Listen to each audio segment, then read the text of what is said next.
Welcome to another one of 4SA's video podcasts. As we have become accustomed to doing, we are interviewing people who we believe have a really interesting and important perspective to shed on the light of some of the things that we in South Africa are dealing with. And specifically, we're talking about, in the South African context at the moment, the Hate Crimes and Hate Speech Bill. And we believe that it was very important to get an international perspective on this. And so we're very privileged to have Roger Kiska with us today. And he is the legal counsel for the Christian Legal Centre based in London in the UK. And so, Roger, thank you so much for giving us your time, giving us your expertise. We know that you are highly qualified, both in the UK and we understand in the USA as well, as a lawyer. So we're looking forward to this conversation. So, Roger, maybe just to kick off for our viewers and listeners about who you are and what you do, can you give us a bit of background about what countries you work in and what the work that you do with the Christian Legal Centre entails? Sure. Well, my career has spanned about 20 years, a little over 20 years in the area of religious liberty. So I litigate religious liberty cases. And during that career, I've worked all over Europe and the United States. So I've been based in France, in Austria. I currently advise the Office of the Prime Minister in Slovakia on legislative issues and international law. But in recent years, I've focused primarily on the UK and the European Court of Human Rights. So one of the issues that I deal with frequently, especially as culture is changing and vilifying traditional Christian beliefs, is the issue of hate speech. We're really privileged to have you on for today's podcasting because it sounds like smack bam right in there with what 4SA is currently busy with when it comes to our proposed hate speech laws. So the hate speech laws that you have referred to, what are these countries' hate speech laws that you're working with at the moment? And do they limit the right to freedom of expression in these countries? Well, I mean, the issue of hate speech is a complicated one, including in Europe. So you'll have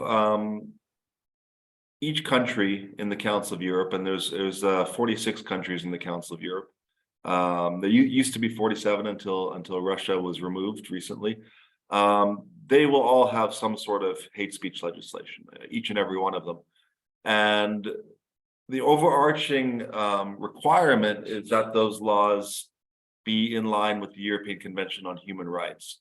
So the problem with the European Convention on Human Rights is its historic case law is excellent. It says you have the right to shock, offend, and disturb, that freedom of speech is not worth having if we're only accepting ideas that everyone agrees with. And for decades, this was the position of the European Court. It's shifted slightly because of some hard cases. One was Vedjan v. Sweden, which was a case of some basically not pleasant people who broke into some schools and placed anti-LGBT pamphlets in the lockers. And those are quite inflammatory. And when the case eventually made it up to the European Court, the issue of trespass was not before them. And so the only thing they had was whether this was free speech or not. And as they say, bad facts make hard law. And so for a court to exonerate them would have had its own consequences. And so they chose to change the law on hate speech, saying that now we include speech that is serious and prejudicial. That could be hate speech. So we're left not knowing really which speech is protected on the basis that it shocks, offends, and disturbs, and which speech is hate speech on the basis that the allegations are serious and prejudicial. And the effect of that, obviously, is a chilling effect on people who want to speak on controversial issues. Culture doesn't help, especially Western culture, which has the Twitter mob, the social media mob coming down on you for saying anything that goes against the cultural zeitgeist. That cancel culture, Yeah. So one of the big issues with hate speech is not necessarily the criminal sanctions associated with it. It's everything that comes with it. Then you have at the very micro level, everyone calling everything hate speech, whether it is or it isn't, and they could point to the fact that their government bans hate speech. And so you have consequences in education and employment law, really across the spectrum.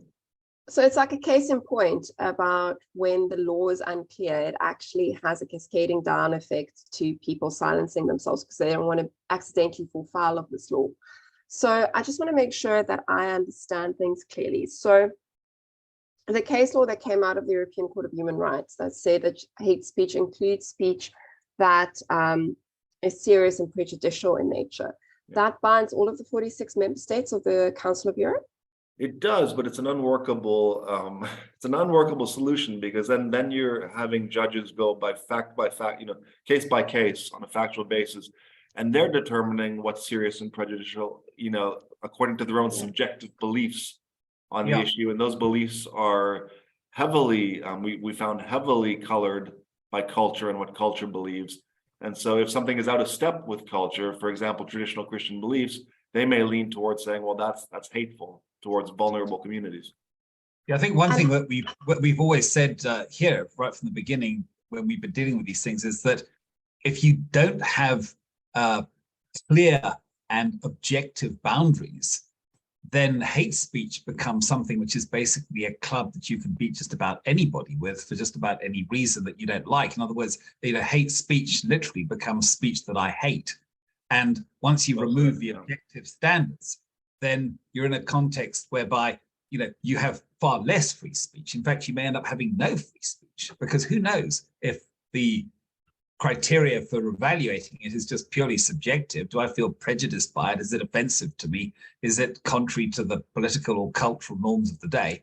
And the consequence, particularly if the consequence is criminal sanctions, then of course that becomes extremely serious.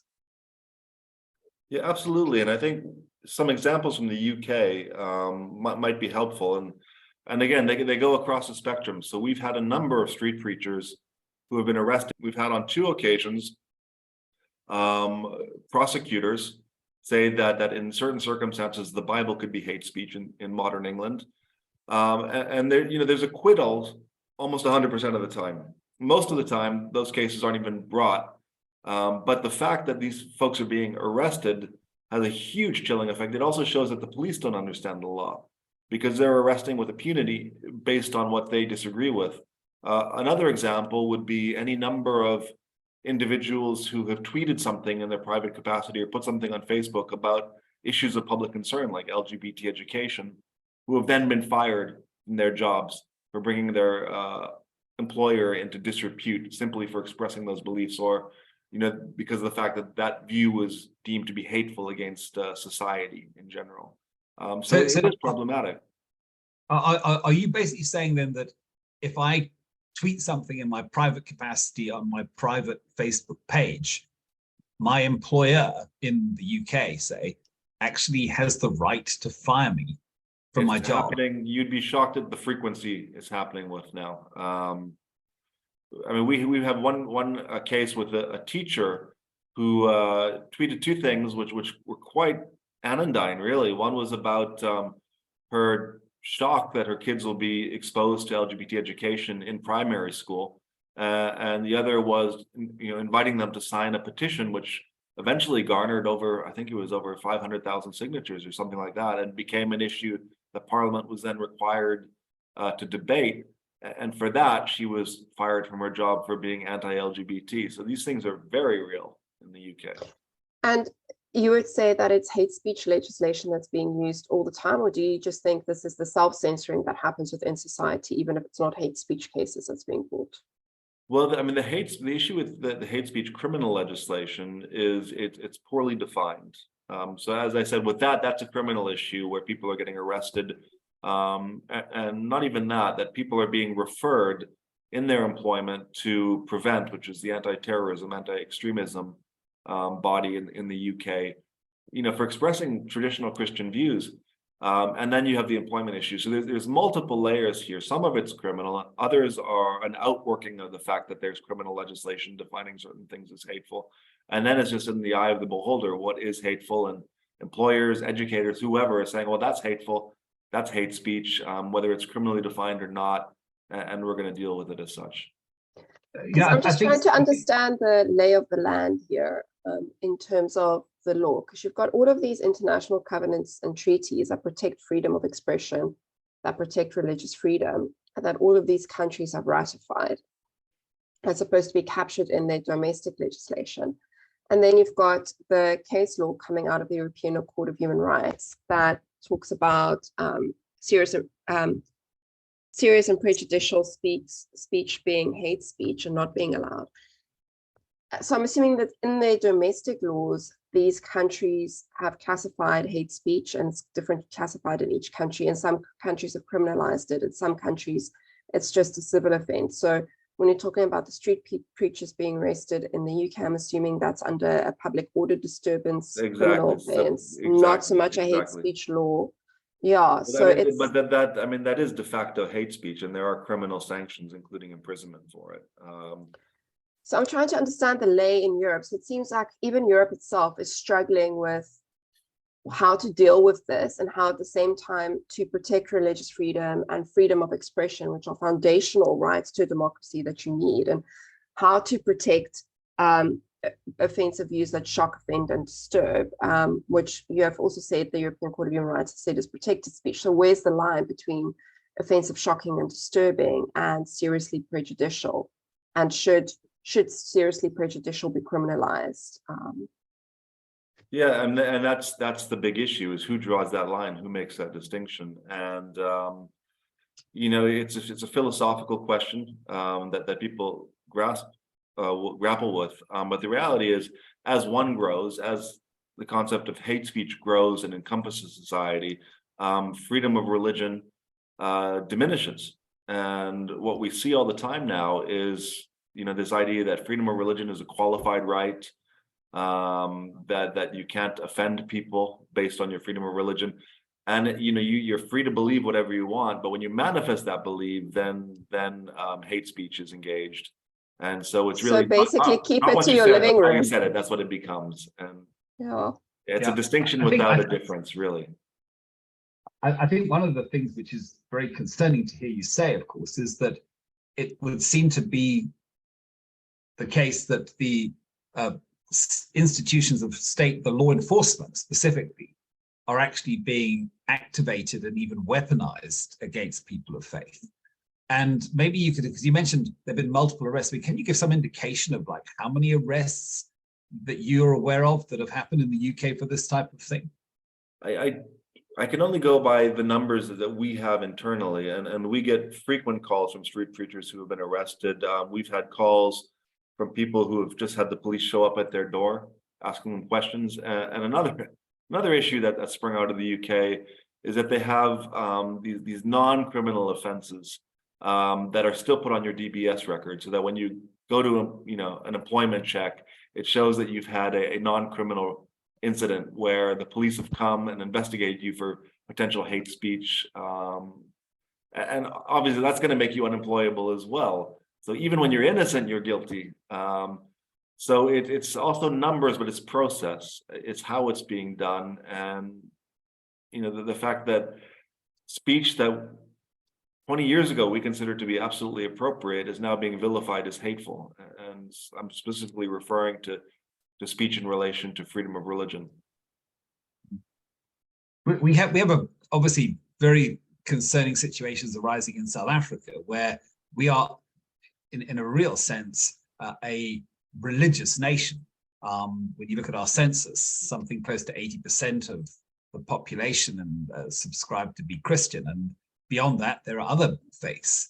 And yet here we face a situation whereby we have the same type of hate speech legislation with very wide categories of hate speech, very wide groupings that aren't properly defined, like gender identity, for example.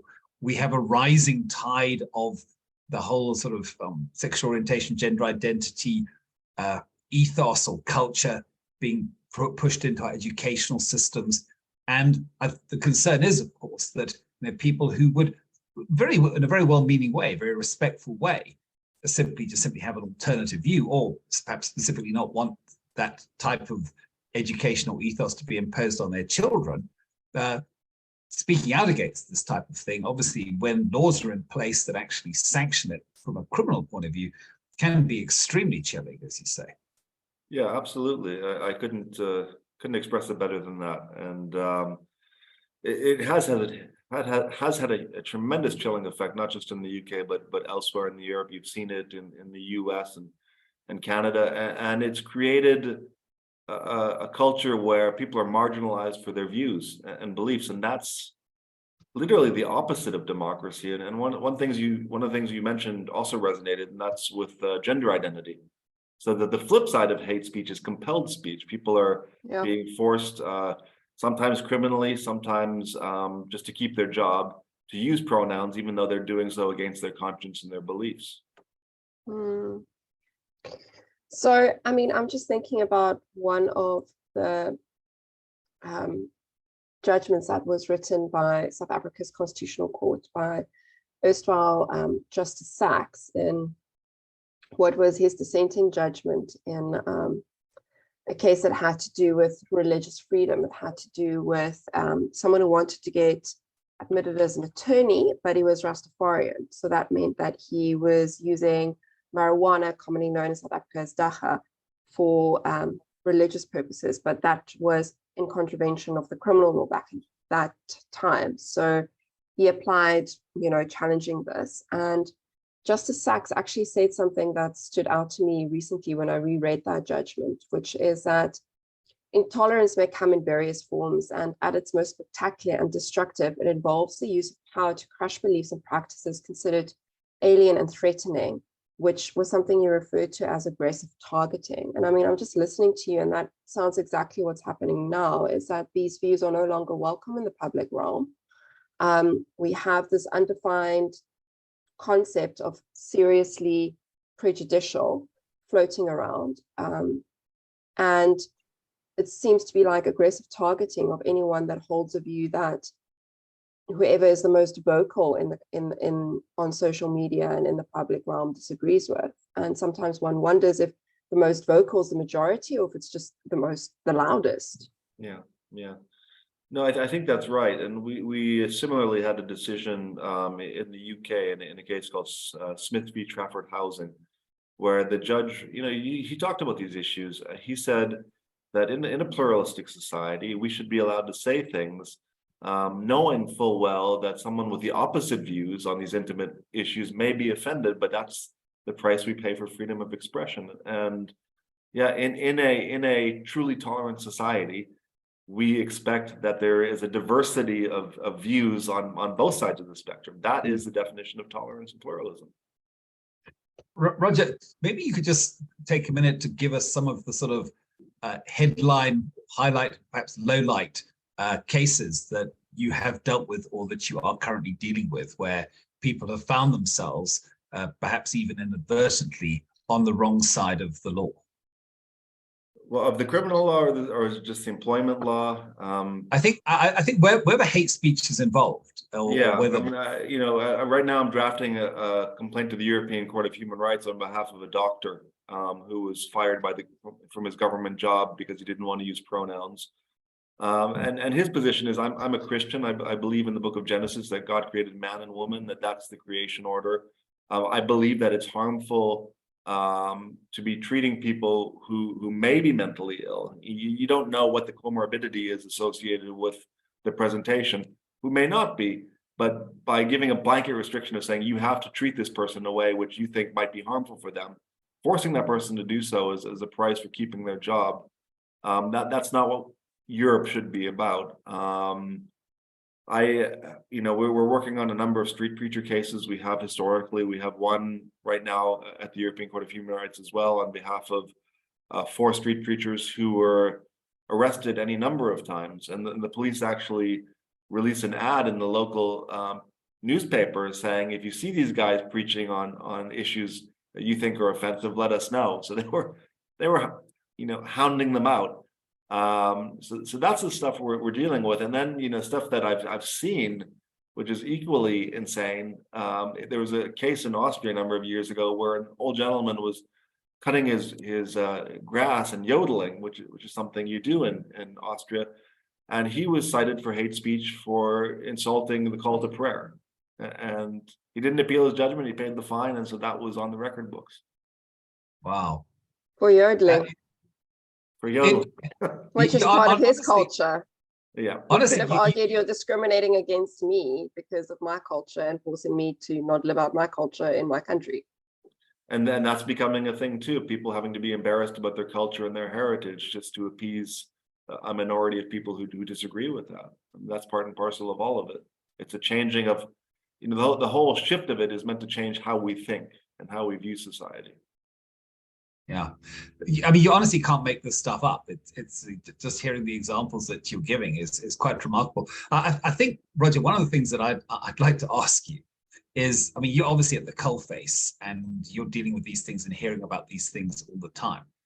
What would you give as advice to South African public, particularly the South African faith communities, about whether or not they should really take this opportunity that is now before us to have our say and to say no to criminalizing hate speech in this nation, which of course we know will have an impact on the expression of sincere and bona fide religious faith and belief? What would your advice be to them?